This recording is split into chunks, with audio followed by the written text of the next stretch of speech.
recorded live. Hello, and welcome to the Castle Dracula Horror Movie Podcast. On this podcast, we talk about horror movies, vampire movies, and all-around awesomeness. And this week, we continue our Dark Shadows retrospective, where we're going to be looking at every movie incarnation of the popular vampire horror saga Dark Shadows.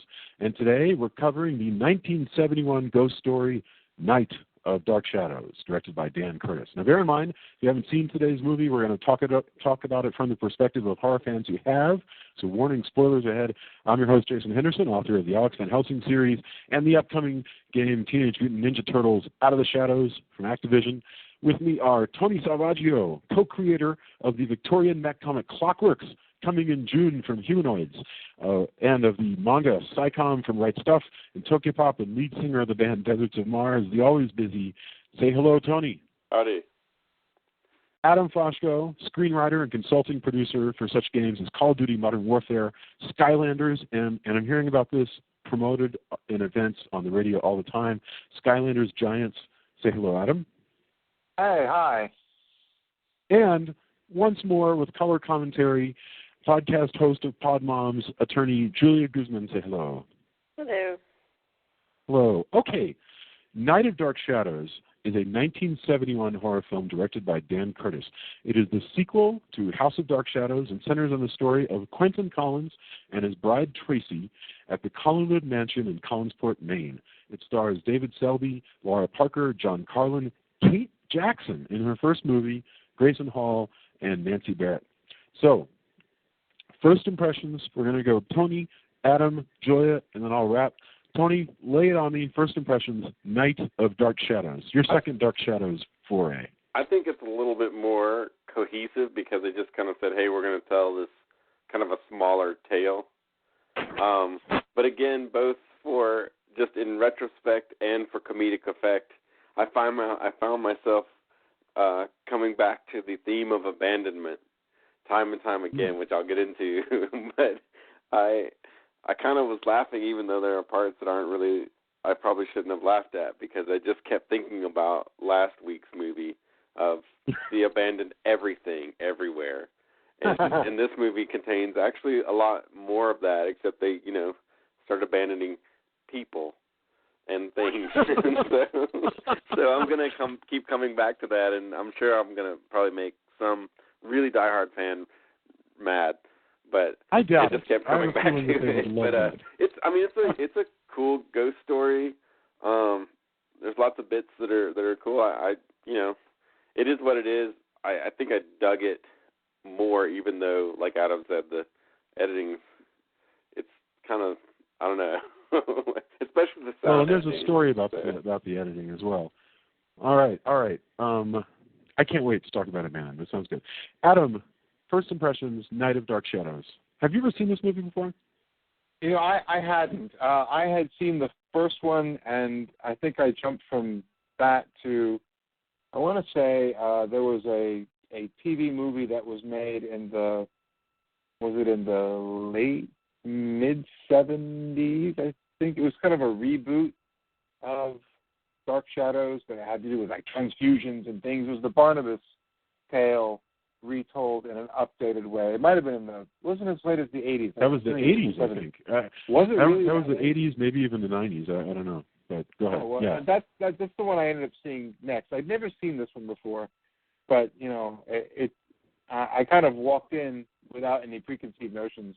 And so, to me, it struck me as sort of in the same, definitely from the same universe, in the fact that it's, Collinwood and, Quentin and the same actor, and, really interesting to see, Kate sort of in her first role, and that was kind of good. But it was very much like almost like a Night Gallery episode. It was like a whole Night Gallery episode kind of strung out. In fact, I may have seen, that episode several times in different forms on a Night Gallery. You could sort of see the things that were the beats of the story that were very similar. It didn't strike me altogether as a Dark Shadows kind of story. I think probably because I just always think of Barnabas as being in the middle of that.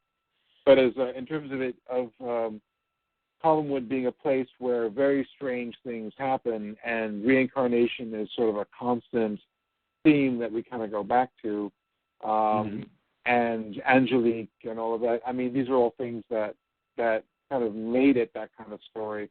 But it felt like it was a departure to me. I frankly, I was sort of, when I saw Quentin, I was sort of expecting the werewolf, story to come out with Quentin. Right.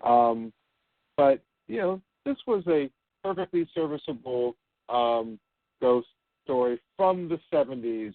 There was something about witchcraft and ghosts, mostly witchcraft in the 70s, which just seemed to hit a lot of those same notes.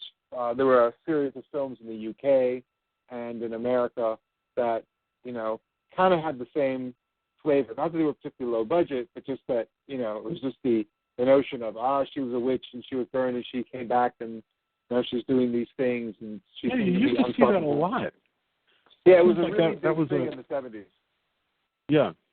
And right. And it felt very much like that. But, but it was the editing really that caught my attention as being as sort of lowered the picture, I think, overall for me.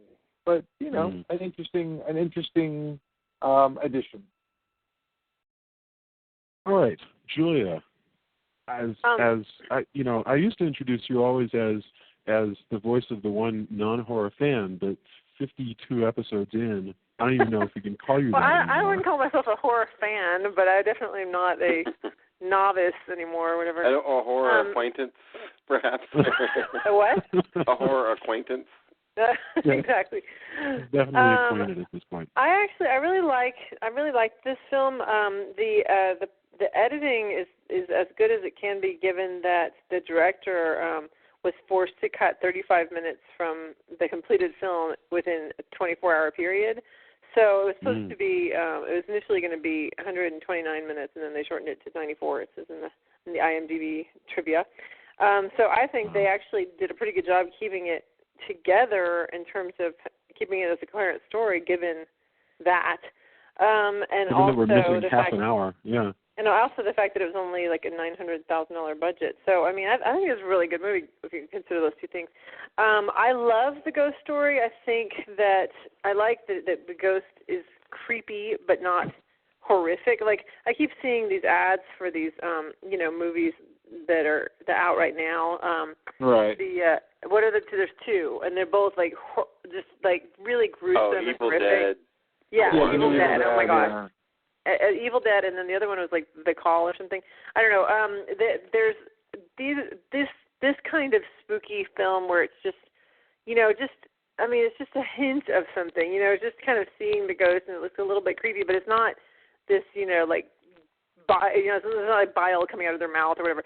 I mean, it's just it's a beautiful. I like that. I like that it's just kind of a spooky ambiance. And I thought the story was much more comprehensible. The characters were easier to follow than the last one. I really liked it. I thought that David. Oh, and the other thing about this in the trivia was that they were going to make another Barnabas movie, but then he didn't want to do it, or he wasn't available or something. So they ended up going with this alternate reality story, basically. It says, let's see, it was intended to be a sequel to House of Dark Shadows and to star Barnabas, but then Freed turned it down because he feared being typecast as Barnabas. Good luck So, with that. Dark Shadows creators made a new story which starred Quentin Collins and was based on the Parallel Time saga. That's what they called it. So, I think it was a neat kind of variation on the story. I think I like it. If you like this kind of movie, I think there's probably a lot of spooky 1970s ghost stories that we could watch that would hit a lot of these same notes really well. And my very briefly, my first impressions of this is that truth be told, you could take the name Dark Shadows off this movie, and it would just be this random thing starring David Selby and Kate Jackson and John Carlin and a ghost.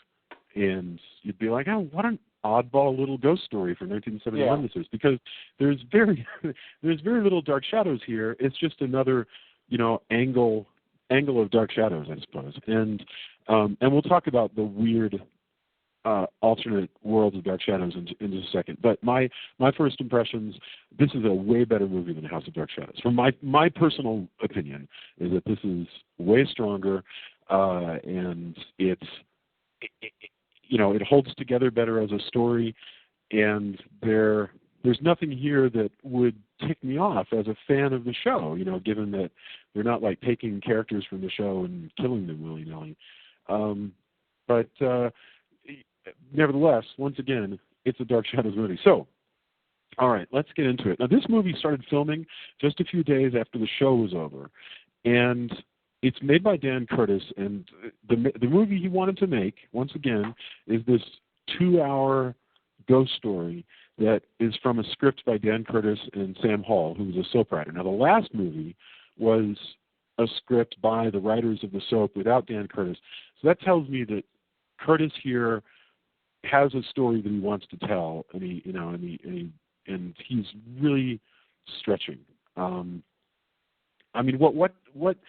What did you guys think of the differences here between this one and the last one?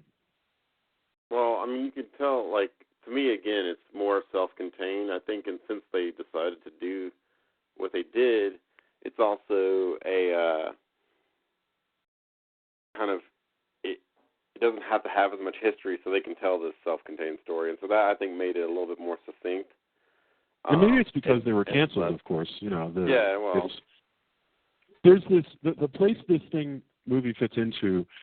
It's funny. It's not in continuity, really, with the last movie at all, because they make some line about how Mrs. The matriarch has died, and so she's left it to this guy. We open this movie with a writer named Quentin Collins, who has inherited a vast estate and a pissy housekeeper somewhere in upstate New York, and so he's gone here with his beautiful young bride. And I'm not a writer, I'm sorry, and he's an artist, and he's picking this house out in the countryside because it's going to be a great place for him to do.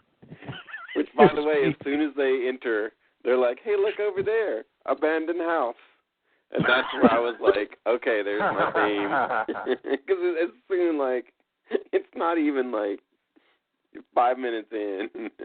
No, it's not even 5 minutes in when he sees the body hanging from the tree either. That was freaky. They've abandoned in a tree. Look at someone we've abandoned in the tree. Just like the collection, the art collection.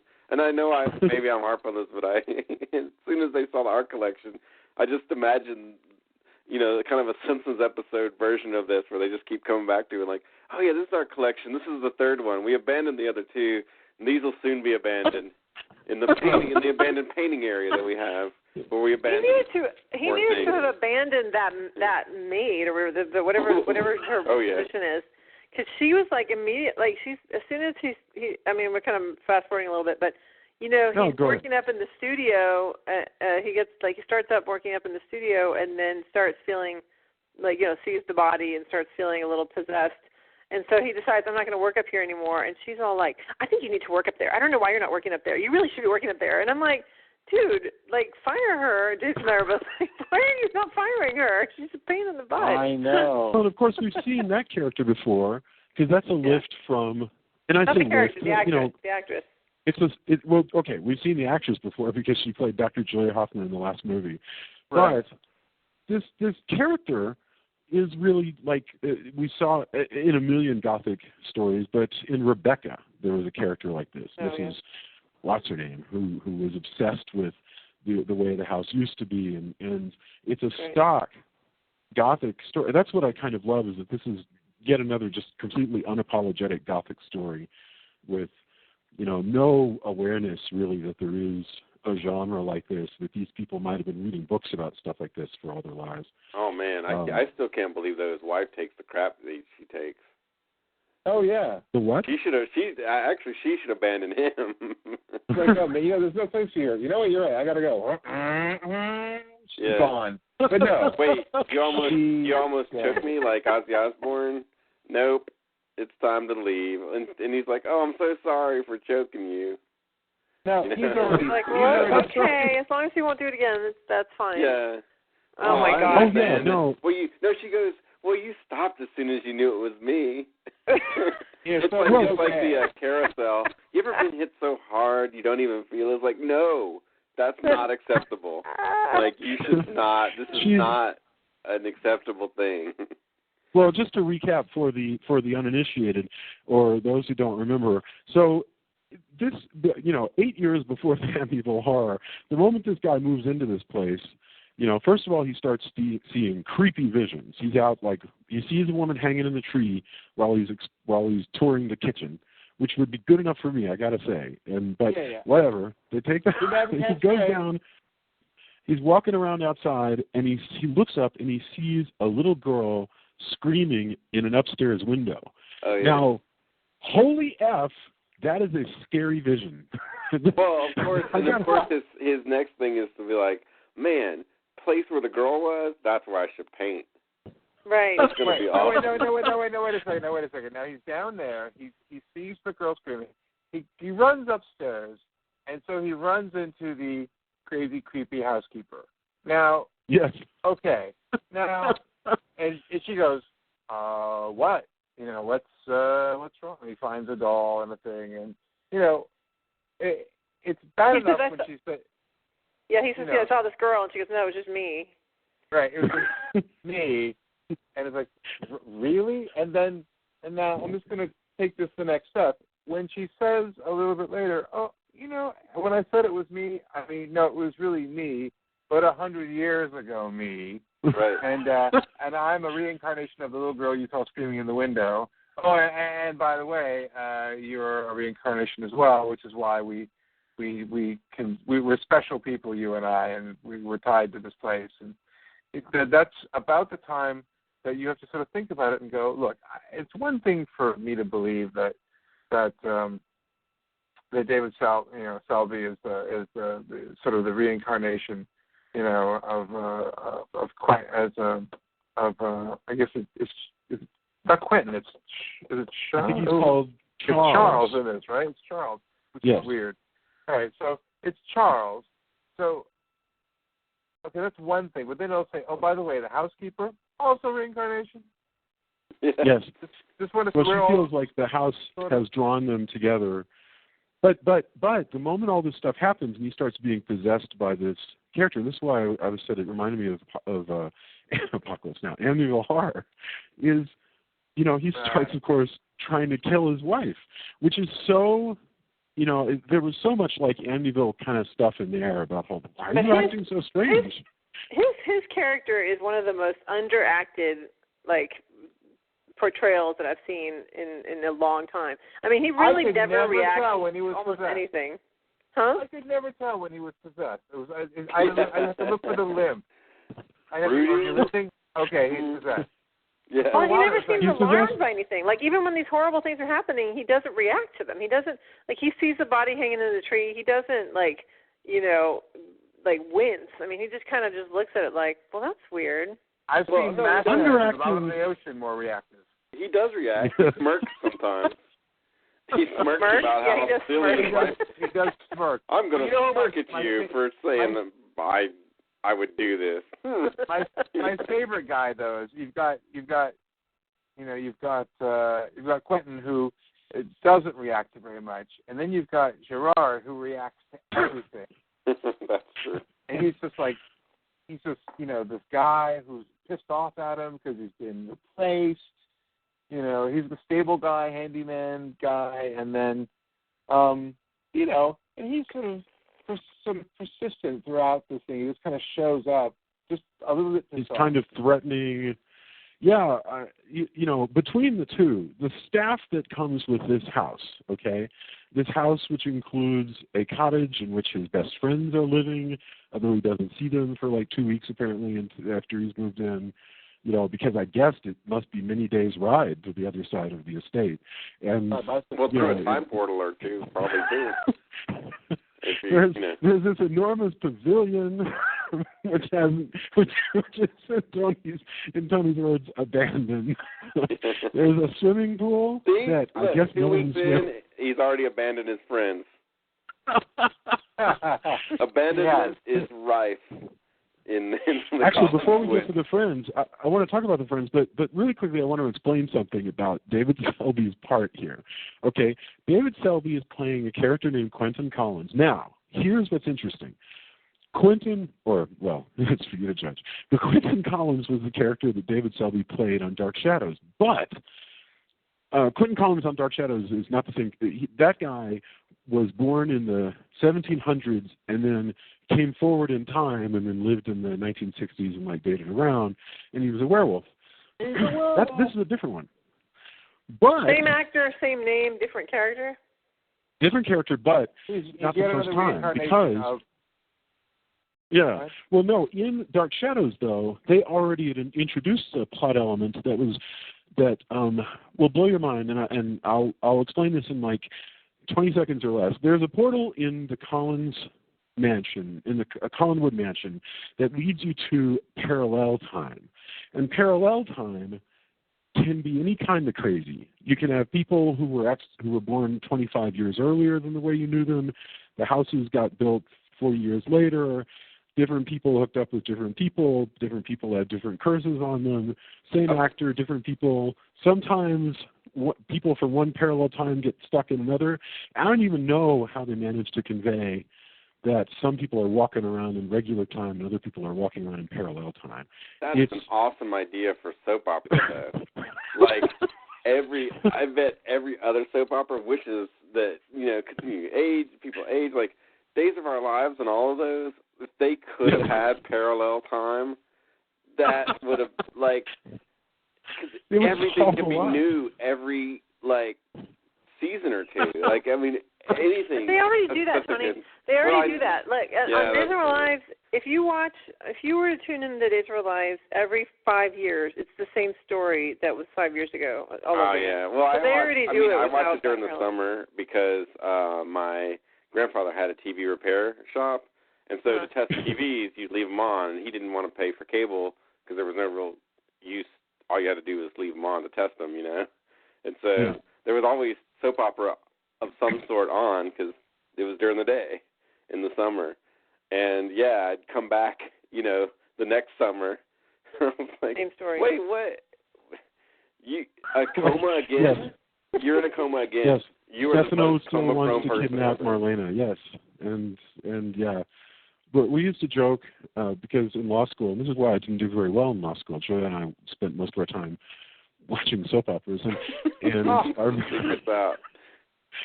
I remember we kind of got the feeling that between Tuesday and Thursday, the characters just sort of were in filler scenes. And the script said something like, say something about how you're going to get your revenge on Stefano. Because a lot of times it would just read that way. These people would wring their hands and go, I just can't wait to get my revenge. Sammy says something about how she's going to get, Austin back or whatever. And then it's like, the other thing was that whatever they say, the idiot, this is what I don't get. I don't know why we're on this subject, but we have to get back to everything. But the idiots who are listening in the doorway will cut the person off to say, not tell me what. I'm like, well, if you would have listened 5 more seconds, you would know because they would have kept talking. Anyway, but we should get back on our. topic. Dark Shadows is a soap opera, so living in a cottage. At the same time that David Selby, Quentin of Yet Another Parallel Time, which is the parallel time of this movie, this Quentin is obsessed with a painting in his studio of a beautiful blonde woman, Angelique, who he's been dreaming was put to death as a witch, who his character in the past that he's reincarnated from was having an affair with. But she was just hung as a witch, but she was actually just hung because she was having an affair with him, and he was the brother of her husband. Right. And so which makes it really, really sad. And there's... and by the way, speaking of sad, the music in this movie I thought was really wonderful. I mean, it's a lot of this, like, really sort of melancholy piano and harmonica and I mean, I thought you didn't dig it? You did not dig it? Look, I mean, I liked it at times, but there were times that music would creep in and you'd go, wow, that's wildly inappropriate. It's like, he comes in, he chokes the shit out of her and then like walks out of the room, and then you get the harmonica music. It's like, I'm sorry. Okay, yes. Am I watching sometimes? What is this? Sometimes the harmonica music sounded to me like the incidental music leading into like out of the station break for Moonlighting, but generally I thought it was a nice creepy. Score. And did they echo it later? Did they echo the same melody later without, that's where they got sort of, when they're driving up, they have the music with sort of like the harmonica or whatever. It's sort of, 70s, springtime, love story, young love sort of thematic music. Do they echo that later with some more creepy elements to it using different instruments? I'm trying to remember if they sort of the thing is, there's several variations on a theme that was called Quentin's theme, which was David Selby's music from whenever he was doing whatever his plot was calling for on the show. So they've just taken Quentin's theme and reworked it a million different ways. One thing that I thought was really interesting is this film is shot entirely at this estate called Lyndhurst Estate. They're shooting inside, they're shooting outside. So these are the real rooms of this film. I just love the fact that this is a practical house. They're shooting in, and it looks like it. There's something really real feeling about this creepy ghost story when they're outside, and it's the summer, but I've never seen any summer like this. I mean, the roads are wet, the grass is wet, there's fog hanging everywhere, and it doesn't look like fake fog like they pushed into the Vampire Wedding in the last movie. It looks like this place is haunted. Yeah, it was definitely almost a character unto itself. It seemed like it was, whether you're looking at one time or another, and it's the parallel thread, the parallel action that was happening, sometimes tied together by on one time there was the sound of, it sounded like it was mortar, like bricks and mortar being laid, I guess either, walling. Is that what that sound was? Yeah. I mean, there was a... Oh, we were trying to make sense out of that. Okay. All right. What did I say it sounded like? I said it sounded like... it sounded like a knife being sharpened. Huh? Yeah, a knife being sharpened. It sounded to me like a knife was being sharpened. But he wakes up from his nightmares of his lover being hanged, and her body being entombed, and himself being entombed with her. He wakes up to the sound of scraping, I guess, mortar. Wow, that now makes sense. That's right, because he got walled in, didn't he? That's how he died. And it's echoed a little bit later when he sees Gerard and he's actually laying like brick and mortar down at the stable. Oh wow. So good job picking up on that. But he got walled in with his former life. That was what his Right. That's right. He got walled into the crypt.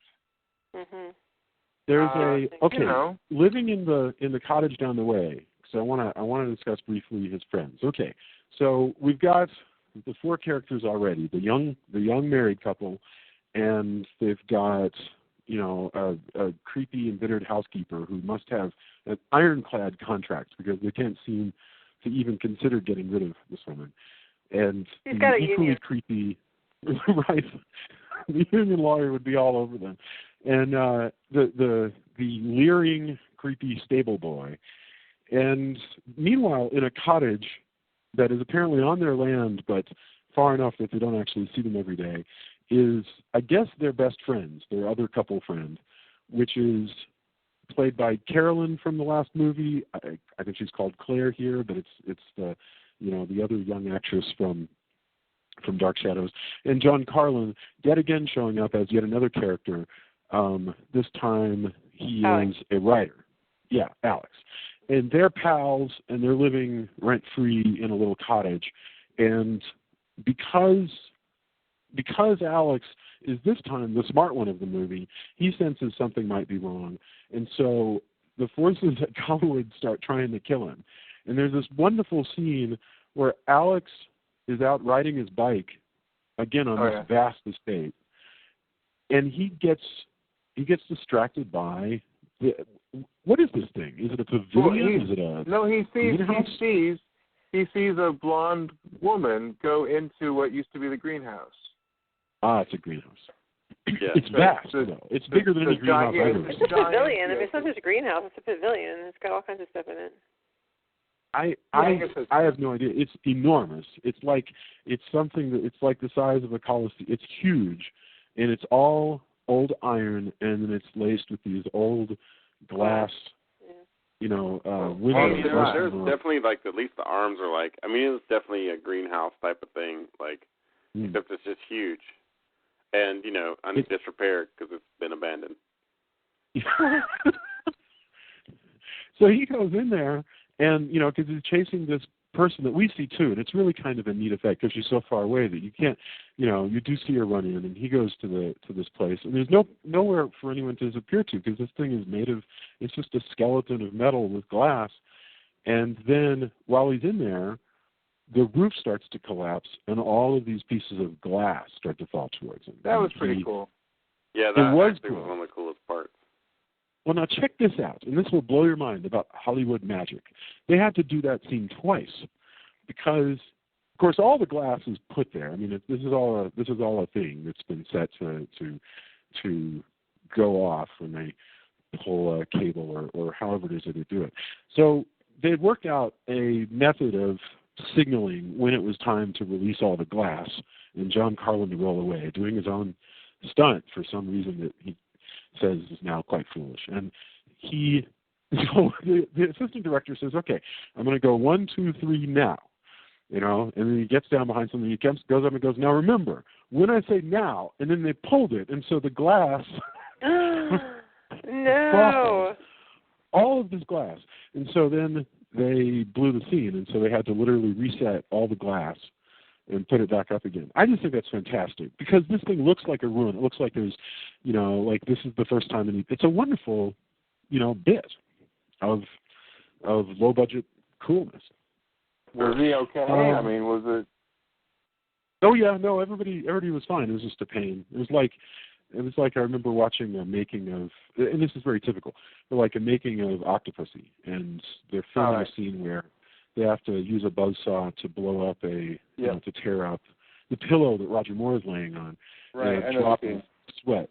Well, they actually had to do that scene several times because the drop of sweat would hit the wrong place, and so then they'd have to, get him up and change the shirt and reset the scene and do everything. That stuff really makes you amazed that any movie gets done. When you think about how hard all of that is.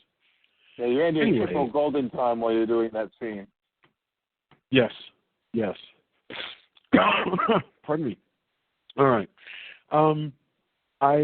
We get basically very quickly what ends up happening is that the good friends run off to the city to get a painting of Quentin because they want to prove a painting of Charles from the past because they want to prove that Quentin is well on his way to becoming this ancestor of his, and they're going to do it with this painting. And meanwhile, Quentin has started going stark raving Amityville horror nuts. He tries to kill Kate, and then he actually tries to drown her in. And this is another really good horror scene where he tries to drown her in a swimming pool, which I guess is the same abandoned pool from the last movie, except for that now, helpfully, they filled it with water. I'm sorry. What kind of a pool was it again? It's an abandoned pool. That's right. As most things are. As we read last week, apparently there's also an abandoned ballet house where they could. They just really do not keep things around. Upkeep. I mean, I guess that's the idle rich. That's the true idle rich. What I gotta say, I'm not going to upkeep this. I'm going to abandon it. Except the one house, because you got to have somewhere to live. I mean, they're not nomads. Well, I mean, that's how it is on the farm that Jason's family farm. It's there's the house that they live in, and there's all the other stuff that's been abandoned. That's true. No, there are many buildings that you can walk around, and I dare say, if you weren't careful, glass would fall on you. Yeah. It's but true. by the way, I want to say this estate that they're in is awesome. It's apparently a real place up on in New York. Yes. It stayed on like the Hudson or whatever. Yeah. Yeah, with Lyndhurst, like yeah. It's just I mean, I was looking at it and I was like, wow. I mean, yeah, if I wanted to like get a lot of writing done, you know, I would love to like I wouldn't mind having an enormous castle on the Hudson River. And Joy actually wasn't that fond of that notion. She was like, it doesn't look like the best solution. I can't believe how bored they must be though, because at night, you know, look what these people do at night when one or the other of them is out wandering around doing creepy shit. They kind of, I guess, they wander around and then they crawl into bed. Nobody reads a book. Nobody, you know, tries to turn on a TV and see if they can get anything in from maybe Bangor or one of the bigger cities. You know, these people, you know, I was shocked at what sort of desolate lives they live even amongst all of this stuff. But it's not Maine, it's New York. Right, but in the movie it's Maine. Oh, in the movie it's Maine. Okay. It's the estate is in New York, but in the movie it's supposed to be somewhere in Stephen King territory, and gotcha. You know, well, apparently there's nothing to see except flashbacks to a previous life, which seems to be on every channel. Yeah. Yes. Every time Quentin closes his eyes for 5 seconds, you know, it's going to be, you know, we're going to see, you know, the Reverend Strack, played by David Thayer, again, or Thayer David again. Maybe he needs to put some foil on the rabbit ears on his antenna. I'm sorry, isn't, you know, is Outer Limits not on? It just seems that, you know, if I were a ghost, if I were a ghost and I really wanted to possess Quentin, right, wouldn't I give him, you know, good flashbacks, like how awesome it was to be Charles Collins and like to own this estate and to, well, I mean, you know, wouldn't I give him like call him to make out with her, like, yeah, I mean, that would have gone a lot further if what's his face wouldn't have burst in and be like, "You're stealing my ghost." Right. There's the jealous, and then they have a big fight. Oh no, they'd be stealing my ghost.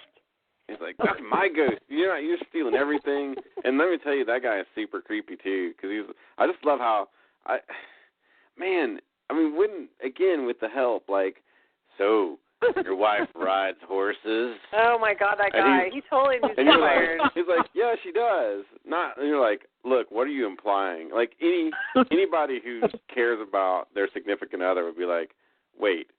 Say that again, not in a creepy voice and not in a way that makes me want to can your ass right now. And by the way, if I shoot you in the face, you'd better die already. Oh, yeah. That's amazing. Oh, man. Yeah. Okay, so let's get around to that. When I saw that, I said, look, he's abandoning some bullets into that guy's face. Us as we've abandoned our story. So, hey, listen, let me roll back. And this guy has abandoned dying from the bullets in his face. There you go. Let me roll back a second. So we've got the creepy housekeeper who, you know, is there, was a kid in the house, was a child in the house. Her mother was a housekeeper. She's apparently, in addition to all this, a reincarnation of another child. So she grew up in the house twice, evidently, as if once wasn't enough.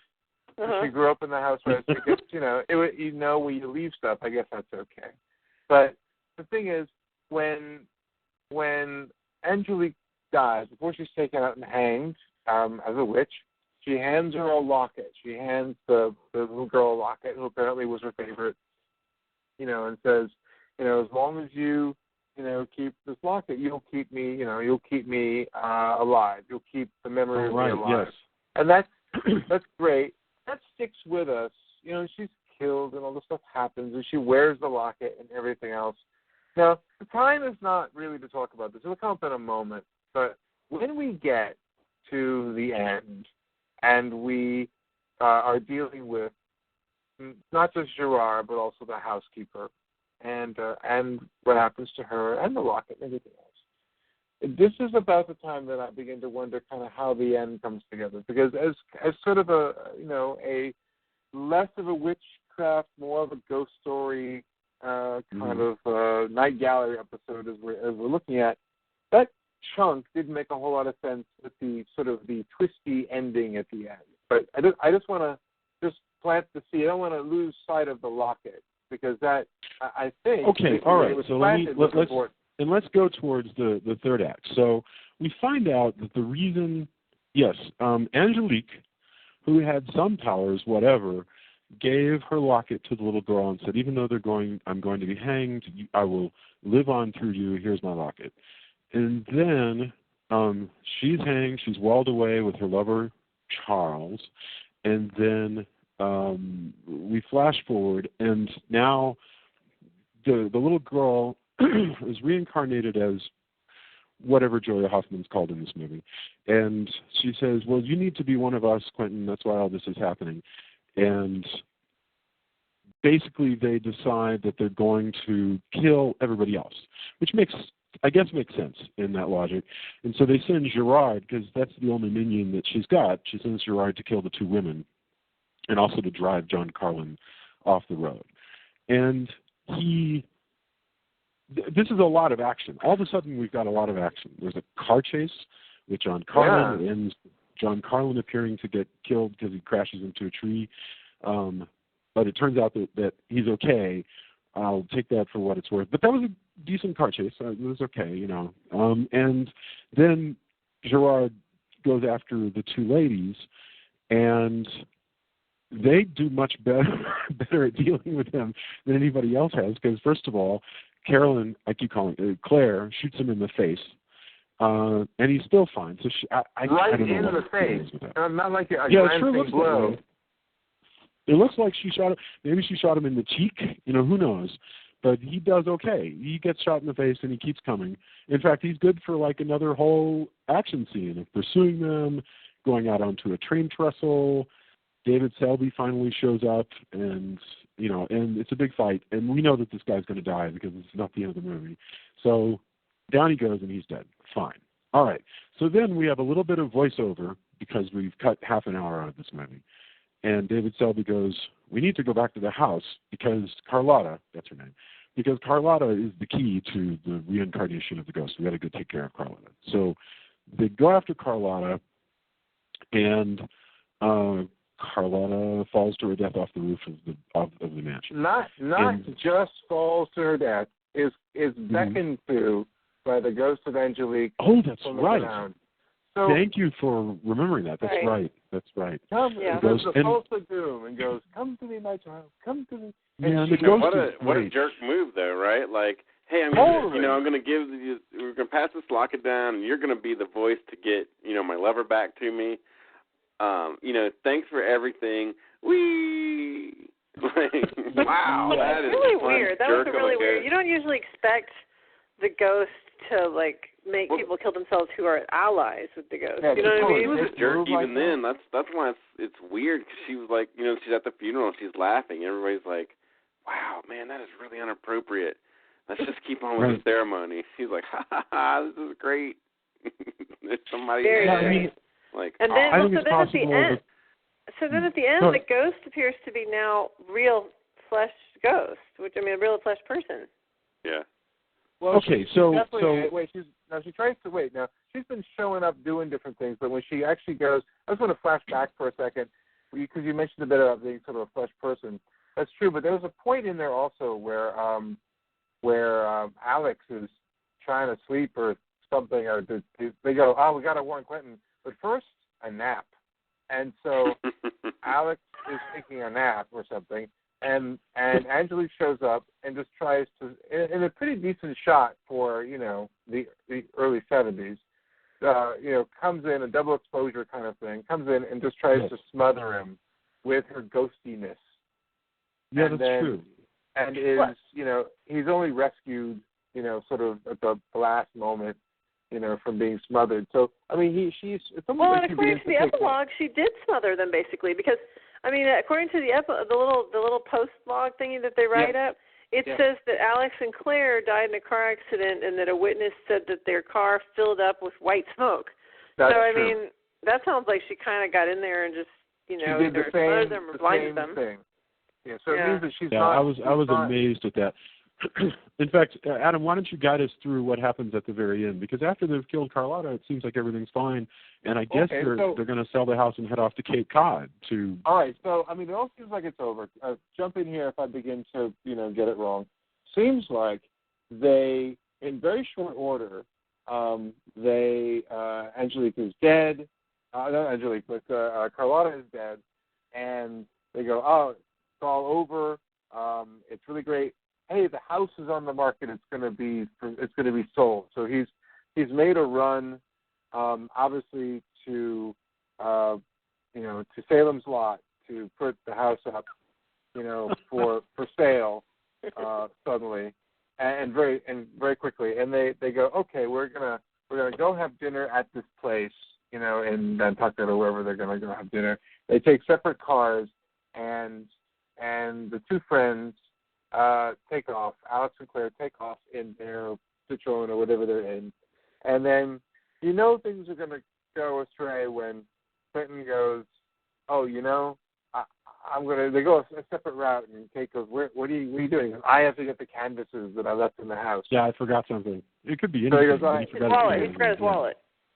No, it was his canvases. He goes for canvases, and you just go, wait, that's how we got into this with canvases, but all right. And he goes in, and if you're playing, here comes the harmonica music, so it seems like it's going to be okay. He goes in, he picks up the canvases that are sort of by the door, and then you see something at the end of the hall, maybe a blonde woman. You don't really know quite what it is. And then Kate is there, and she's waiting by the car, and then she honks the horn, and then nothing, and you're kind of going, this isn't getting so good. And she goes in, and you're going, don't go inside. There's a whole bit. As he was fighting with Gerard pulls out a knife and tries to stab him, and then there's a struggle, and then Gerard manages to cut Quentin's face, which is, the same kind of, in the same place that basically Charles has a scar in the portrait that we saw earlier. And there's a whole bit that I skipped over, which was Alex goes, hey, did you get that, that knife cut stitched up? Was there going to be a scar? And he goes, no, the doctor said if I waited anymore, I'd have a scar. And so when Kate goes in to find him, she finds the canvases, doesn't find him. She kind of looks up to where the tower is, kind of where all this problem kind of started. And then she finds him in sort of this drawing room kind of thing. He's just sitting in an easy chair. And she begins to call for him, and what are you doing? Why are you just sitting there? And he gets up, and you can't tell from his face, because A, we don't see it, and B, he doesn't really emote that much. But he's limping, so you know that he's possessed. And he's limping a lot. And then she turns around again, and there's Angelique. And you're right, Julia, she is in full form. She is not just a type 5 floating apparition. She is a full-formed, there she is. And Kate is, what? No. And then as we see Quentin coming towards us, we see that, she can see him, and she says, what'd you do to your face? And what he's done basically is he has taken out the stitches on what the doctor had done, so that it actually would scar and it would look like Charles Collins. And so basically you just end up really tight on David Selby's face, and then just on his eyes and the open cut on his face. And then you go to the bit that Julia is talking about, which is that, you're sort of seeing some kind of I don't know what it's a aerial shot or something. I don't know what it is or where it's from. I can't remember. But then this sort of the news report, comes in, typed onto the screen about Alex and Claire. That was a neat way to do that. By the way, with the news report thing, that was kind of cool. But they don't give you. We don't find out what happened. I mean, obviously it's understood that the wife, Kate, whatever her character's name is killed, but we don't ever find out how she died. So that was kind of a weird little. What we really don't know is the whole business with the fact that Carlotta was keeping her alive with the locket or whatever. None of that is resolved in any way. How did she come back? I don't mind the twist, but it would have been somehow better if that was somehow resolved more. Why the cooling off period? This is a cop-out, but there's a possibility. There were all of these scenes involving a seance and another scene involving a giant sort of set made of fire and stuff. All these things that were cut, half an hour that was cut from this movie that I would hope might have given you more of a Carlotta connection, but I honestly, I couldn't tell. So I haven't done. I obviously didn't research it like you guys did. Is there like a director's cut, like a DVD, or well, they found the footage. They found the footage that Curtis shot, but there's no sound, so they haven't bothered to create a director's cut with. Yeah, there's no sound. Did you say that? Yeah, that's right. That they had the footage, but no sound. Yeah. Yeah, and so it would, that'll probably never happen. It'd be interesting of course, for somebody to ADR it, because like Doctor Who, they had a bunch of missing pieces, and they decided to animate them. Mm-hmm. That's not a bad idea. Like they just put in animation in these things that they had lost, because they used to like just take the tapes and record back over them. Oh, yeah, I didn't. That's interesting. It would be interesting to do like that, to just have that as a. They've done that with Metropolis as well. There are big sections of Metropolis in the versions I've seen where they show slides of. The problem is that the voices would have to be, redubbed, and it would have to be that the actors like 20 years, 30 years, 4 years later, however long it's been. Well, yeah, I'm saying if as a featurette, even if they couldn't get the actors, they could ADR something. Well, let me point out that David Selby is available. Well, I'm sure Kate Jackson is too, but it's 40 years later. Their voices are going to be completely different. You think David Selby is available? No, so actually, that wasn't intended to be. We make fun of actors, but the fact is, David Selby has acted in a number of radio dramas of Quentin Collins. I mean, it's true. There are these companies that make these, continuing audio dramas about Dark Shadows. Right, and I think that's David great. Selby, yeah. I mean, and the fact that I read all this stuff about this movie is because it makes up a whole chapter in this book that was put together. What's it called? This is, I think it's called Return to Collinwood or something. There's fortunately or unfortunately, there's a heck of Dark Shadows Return to Collinwood. There's a heck of a lot of Dark Shadows material out there. Well, by the way, on Metropolis, they actually found a lot of the chunks that were missing. Not every bit, but most of them. Actually, what they found. What they found. You're right, but in it fairly recently. I mean, I actually have a fairly new copy of this. They had found a copy that was going to be sent out of the country to be to have subtitles. I think Spanish subtitles. Yeah, it was in Argentina, which has the German connection, so it made sense. Nice. I saw actually them project that version at the power plant in Austin. Oh, cool! You saw that? Okay. Yeah. It was pretty cool. Like it was, they basically laid down flooring in the power plant, had a live score, and that's actually what happened. Was pretty awesome. That happened with the Spanish version of Dracula. They found a copy of it, I think, in Cuba. David Scal himself went down to Cuba to pick up this archival copy of the 1931 Spanish language Dracula. You do sort of live in hope that one day some things that are lost will eventually turn up in some hopefully extremely well preserved little attic or something that London After Midnight. My personal London After Midnight. My second personal one. Just I may be in the minority on this, but I think a lot of anime fans, the uncut version of the Fist of the North Star animated movie, which PTA was like, this is crazy, you can't show this. And they digitally added all these filters and stuff. And there's trailers that didn't have that, but supposedly the print is lost. But I don't know. I still hold out as an anime fan that somewhere somebody will find one, but I don't know. And there's not a huge. It's not a lot of people clamoring for it, so I don't know. We'll see. By the way, about London After Midnight, and I know this isn't there, but really quickly, there was a very fascinating just kerfluffle about 5 years ago, because this guy, a writer on a horror fan website, wrote, actually, I was doing stocking or whatever at a film, warehouse in Los Angeles about 20 years ago. Before that, and I came across a copy of London After Midnight, and I mentioned it to the secretary there, but I never bothered to I remember that, yeah. And a lot of people came back and go, whoa, wait a minute.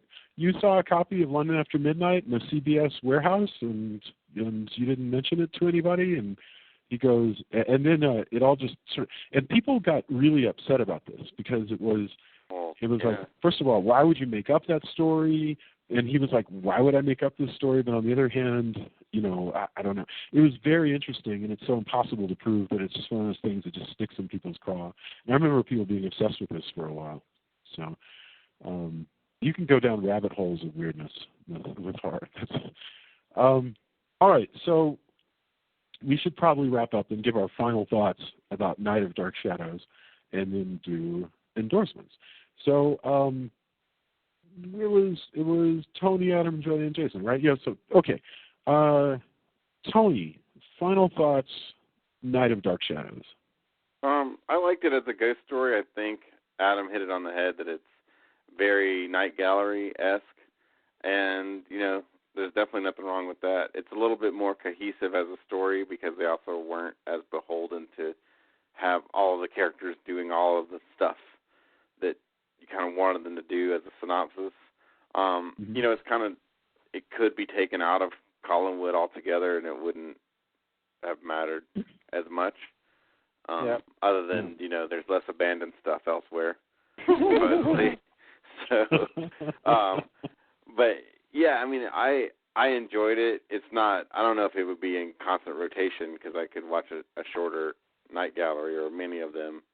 But it's cool. It has a lot of the stuff that makes Dark Shadows cool. I enjoyed watching it. I'm glad we're doing this retrospective. It's not a movie where I don't see it like sticking with me in the same way that maybe like the Changeling, for example, is a better ghost story in a similar, there's a lot of similar things with that movie. The George C. Scott picture? The George C. Scott picture? Oh, yeah. Yeah. Oh my God, the Changeling. So good. Someday we've got to find a reason to do the Changeling. Okay, well, thank you, Tony. It's a ghost story. If you do a ghost story, yeah. Yeah, it's good. So, but and there are touchstones. There's kind of stuff that happens that kind of reminded me of that. But it was good, but it not altogether as memorable as maybe some other movies. But it's solid. No. So, although it did bug me that constantly, and they kind of did it for effect, but it's just so jarring when they would have super loud music and stuff going on, and they would just silence. And it made me wonder if there was something wrong with my did my stream something happened in my stream? I wondered if that was what Adam was calling out about editing. But some of those early things I thought actually were just literally director choices, where there would be the bongos. Noise, and then all of a sudden there would be a sharp cut, and then very quiet. Yeah, it just seemed weird. That was. I mean, I realized it was a choice, but it was a strange choice to me. But I don't know for sure if it was a choice. I might just be being generous to suggest that. Sure. Adam, final thoughts. Night of Dark Shadows. I'm with Tony on this. I'm glad I saw it. I think, it's just one of the ones that I hadn't picked up on before. But even though I hadn't seen it, I feel like I've seen it, before. Mm-hmm. It didn't really strike me. You could take it out of the Dark Shadows universe, and it would have been perfectly serviceable. I guess just because you get to go, I think the good thing was really going back to the estate, because that actually was a kind of a sumptuous, though abandoned, a sumptuous sort of group of sets. It was really sort of interesting. So the one area of consistency, I guess, really was the location. Just really was just the house, just Collinwood in general. But it's it was perfectly fine. I think there's probably the better stories probably to tell in from that universe. I think you said last week, Jason, that probably any one of the the books probably could have, drummed up, enough content to put into, an hour plus long made-for-TV sort of film. But, I think it was perfectly good to see. It was all right. But I think there are other sort of better Dark Shadows things. Yeah. Well, I didn't mean to cut you off. No, you didn't. Okay, Julia, final thoughts. Night of Dark Shadows. Well, like I said, it's a fun movie. It's interesting. I did like some of the choices, like the way that the ghost is portrayed. Some of the music, I did like the bongo drums and that kind of thing. I thought that David Selby's his name. Is just like I said, way underacted this. Like there really could have been a lot more dimensions to it. It kind of reminded me of that all the emotions of Kristen. What's her name? From Twilight. Kristen Stewart. Oh my God. Kristen Stewart. Yeah, there's like this hilarious thing where it shows all of her different emotions that she has, and it's always the same thing. Show us happiness. It's like the same thing with him. Show us shocked. Yes. I feel like the same thing with him. It's like every emotion was, well, I guess there's two. There's smirking and not smirking. But but aside from that, and and the fact that they did have to cut, like I said, I think that given that they had to cut 35 minutes, it's really pretty good. I mean, it really holds together well. So yeah, I enjoyed it. I'm glad we watched it. I can't wait to someday watch The Terror. I think if we watch The Change, it would be fun to watch. Because The Terror is a movie that I've watched 1,000 times, and I still can't tell you what the hell happens. You told me. I think I kind of You're get right. it. Every time I watch it, I kind of walk out of the movie going, "Oh, I get it," and then I forget. Like it just doesn't hold. It's like a charm that somehow just passes away. It's like a dream when you wake up and you forget your dream. Right. It's like that. Only it has Jack Nicholson in it, and it's. I don't know. Those kind of dreams. You have to. You have to see The Terror. But this, I thought this was a lovely ghost story. I'm glad we did it in the, the Dark Shadows retrospective, because we never would have gotten to it otherwise. I don't think it's likely. Being a Dark Shadows movie is probably the only thing that makes this movie one that anybody's likely to watch. But if you turn around what Adam said and said, "Hey, I'm looking for a 90-minute night gallery episode," this is definitely that. And it's certainly got a couple of really good scenes and nothing truly embarrassing. So I'll let it pass as a decent ghost story.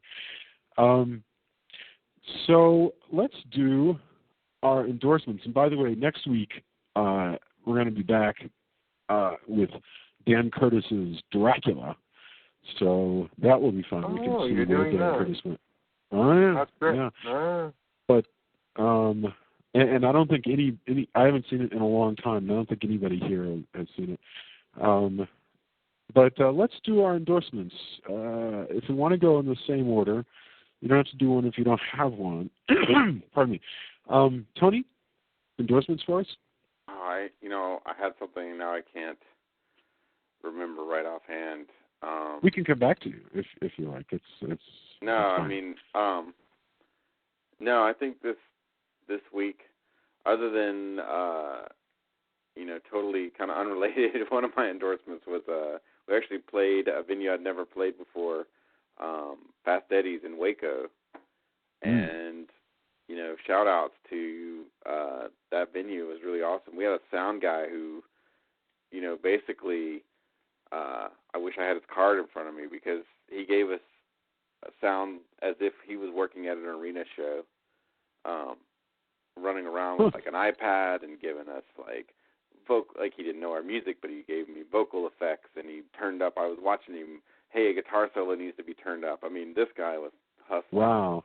So if there are any bands who listen to this podcast, Past Eddie's in Waco, I was really didn't know, because it's a pool hall, and the owner's super cool.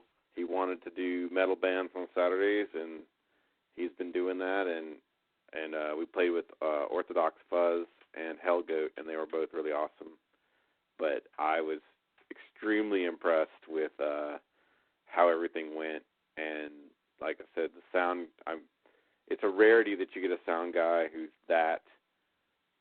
No offense to anybody else, any sound man we worked with, but like I really, it was a hustle that I hadn't seen in a really long time to do things, and I was blown away. So, bands, Fast Eddie's, Waco, it's pretty cool.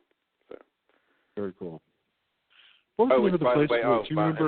Sorry, one other shout out. The guy who gave us a shout out, and I probably should post at some point. A guy named Rob who runs Southern Hippies Promotions on Facebook, who really, really pushes bands, and from as a musician, he's done a ton for us. So I know it's unrelated to horror, but my endorsement is giving a shout out to the people who've really been doing cool stuff for us. So Southern Hippies Promotions, they work super hard, so it's really cool. Southern Hippies. Okay. Yep. Adam, any endorsements for us?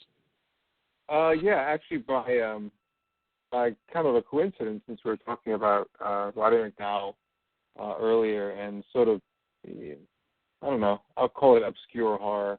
I actually had sort of went down a rabbit hole and found a version of a film called It, with a big exclamation point at the end of it, with Roddy McDowall in it. It was a film that was released in the UK. I think it was Curse of the Golem, but I had only seen it was a monster horror movie book many years ago that I had. I'd only seen a picture from it, and I was always fascinated. I could never really ever find a copy. It was long before the internet or anything else, but I managed to find a copy, and it was fairly obscure, and it was remarkably good. It was kind of a fun movie. It was a total, it's definitely the Golem story, but done in late 60s London, and it's kind of a revenge, rampage sort of tale of this guy McDowell, and there's a woman and an overbearing father, and you know what? It was remarkably good. I was really surprised, but sort of terribly obscure. I think you can find it now. I think bundled with The Shuttered Room, I think, on Amazon. But it's just sort of a very obscure piece of horror that was kind of well done. In the same reason, the same time period as this sort of witchcraft ghost story kind of thing, for Dark Shadows. There are also these sorts of pictures with young people who are out of control in the occult, and in late sort of 60s swing in London.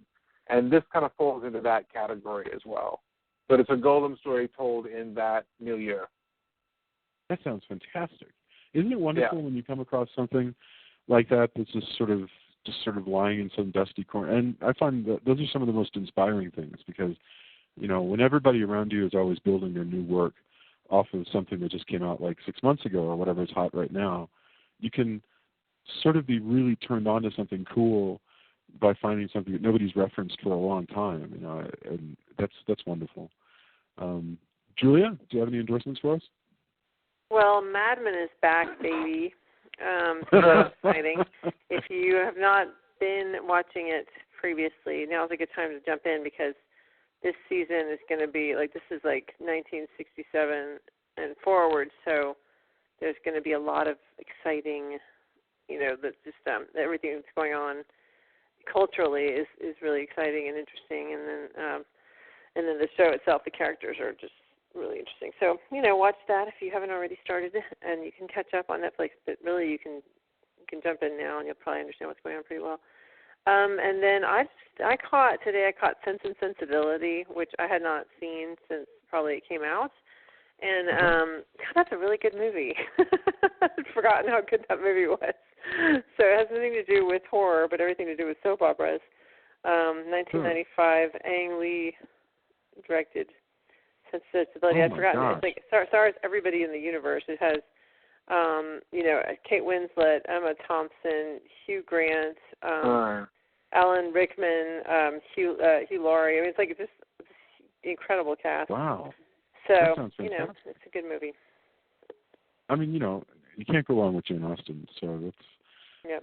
What's the Jane Austen that you were talking about recently that you wanted to watch, that wanted to read? It was the Gothic about. Huh? I'm sorry. You're talking about the girl. No, about the one about the girl who's obsessed with Gothic stories. And now I've forgotten it, so it'll come to me. Anyway, all right. My endorsement actually is that just this morning, but just this morning, Annette Funicello passed away, and you can see all of the Annette Funicello, Frankie Avalon beach movies on Amazon Prime, and so I've been working on a story that takes place on the ocean and on the beach and stuff like that.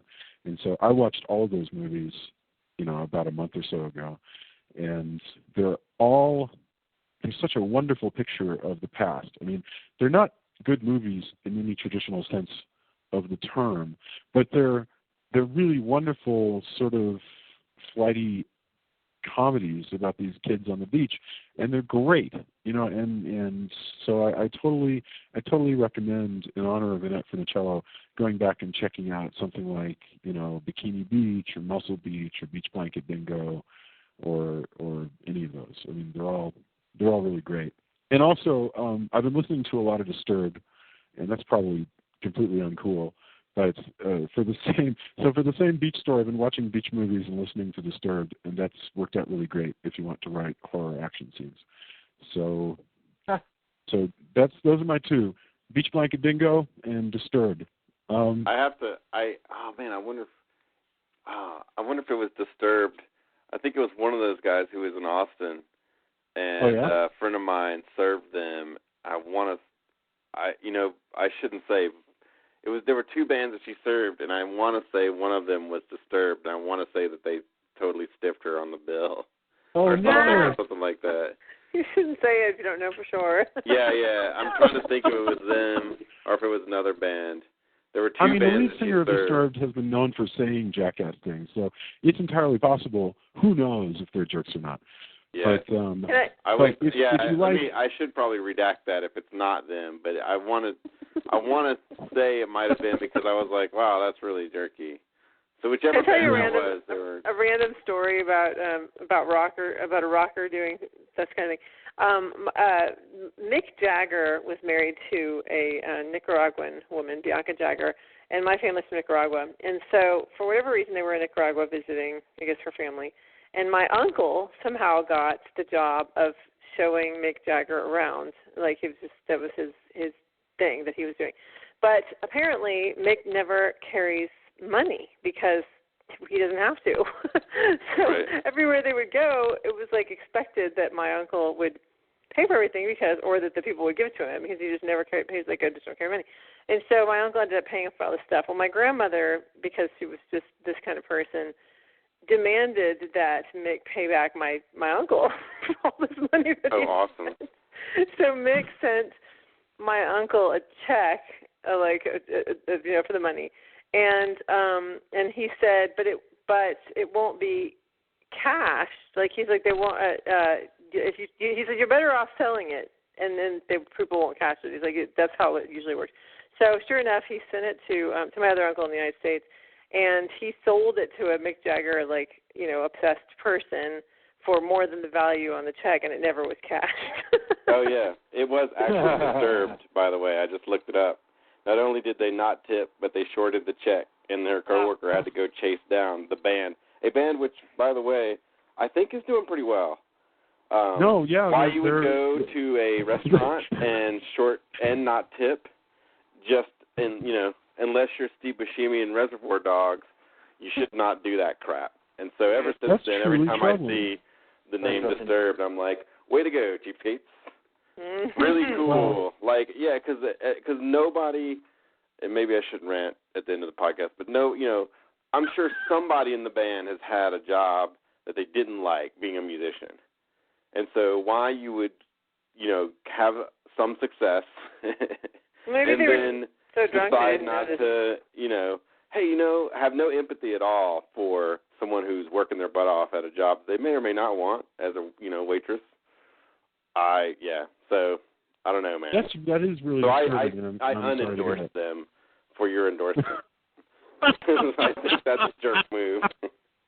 So No, it's fine. I don't know. Hey, maybe that keeps me from opening for Disturbed because they think I'm a jerk for saying that. But on their other hand, maybe they will be impressed by the chutzpah to call you out on I their just think bad behavior. you should always tip, especially when you Always have some amount of money. I agree with you completely. I agree, especially if you're number one on the Billboard charts. Yeah, and I mean, he's like the lead singer's like doing guest vocals on the new Megadeth album, and a tip at the omelet tree probably not going to break the bank for you.